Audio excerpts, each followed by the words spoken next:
If you look at your senses, the five senses have experienced the world. Only through five senses we experience the world. This little eyes, how much it has seen? You have any idea? A lot. And these little ears, how much you have heard? A lot. Through this nose, you know how much air you have taken in? Every day 10,000 liters. And this little mouth, per day what? You take around 2 kilos of food? In 1 year? About 700, 800 kilos of food. If you have 40 years, 35 tons of food has gone through this little mouth. But where are they? Nothing. Nothing is remaining. All the experience and touch, how much touch you have experienced? Pleasant, unpleasant, hot, cold, everything on the skin. Where is it? Huh? Gone. Everything gone. These five things that we experience through five senses are all nothing. It's all emptiness. It's all emptiness. Nothing remains with you. Nothing has remained with you. Such a beautiful scene. How much can you look at it? Your eyes are like mirror. Nothing stays in it. Everything comes and they go. The mirror does not capture anything. It just reflects.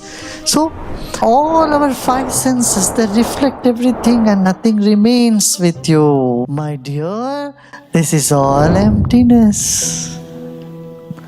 Knowing all this is emptiness, go deep and rest in your heart. Because your heart is that which is true. That stays with you.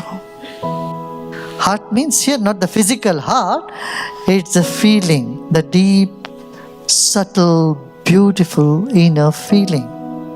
This is all empty, like peacock feather. Peacock feather exuberates depth, but it doesn't really have.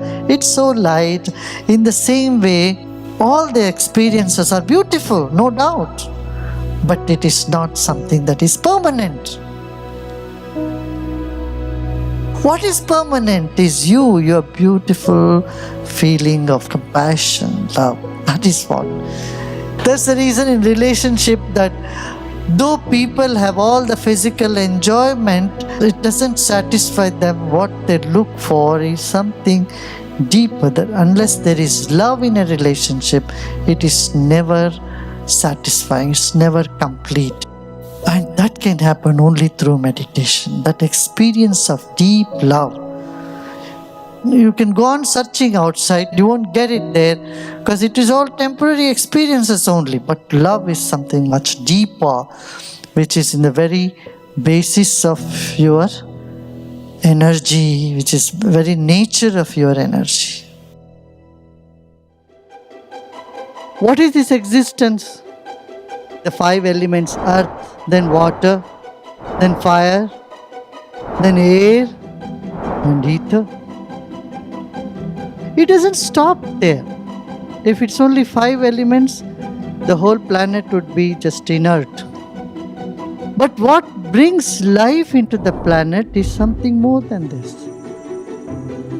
After these five elements, then there is mind, intellect, memory, ego, and the self.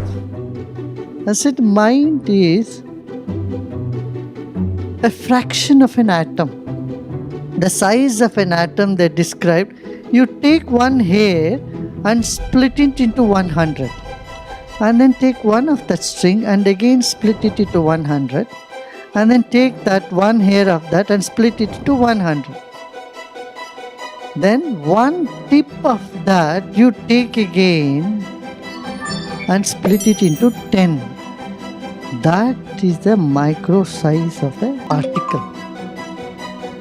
And you split that again 1000 times, that is called anu, atom. And from that, you again split that into 100. That is the size of the mind. And you split that again into 10. That is the size of ego. The ego inside us is just an atomic particle. In all our bodies, the ego is a tiny, smallest of the atom. And now what is beyond ego? If the ego is broken, what comes is called Mahat. An energy called Mahat. You have heard the word Mahatma? Mahatma Gandhi? Mahat is when this ego no longer limits itself to just the body and the surroundings, but includes everybody, then your consciousness assumes a state called Mahat. That is Mahatma. Every mother experiences it. The boundary is not there. The child is included in the boundary of the ego. So that is the sense of Mahat. Means the bigger I. You have the sense of belongingness and no boundary or barrier between you and other people in the world. You are a Mahatma. So this Mahat Tattva is there. And then beyond the Mahat is called Shiva. So Shiva is not a person sitting somewhere in the Himalayas or lived some 10,000 years back. No. Shiva is just the field, the energy. Shiva itself means, you know what? Beautiful and benevolent and so soothing. So here the intellect wants to understand what is this beautiful, soothing, wonderful, bigger energy which encompasses the whole universe, which is the intelligence of the orderliness of creation. Want to understand. And the more you understand, the more you come to a level of, I don't know. Life is a journey from an ugly, I don't know, to a beautiful, I don't know. See, when you are upset, even if you know, what do you say? I don't know. Don't ask me. Don't you say it or not? So, stressful mind comes up with an ugly, I don't know. We move from there to a beautiful, I don't know. Because the more you know that you don't know. And loving the unknown is spirituality. Falling in love with something which you don't know is spirituality.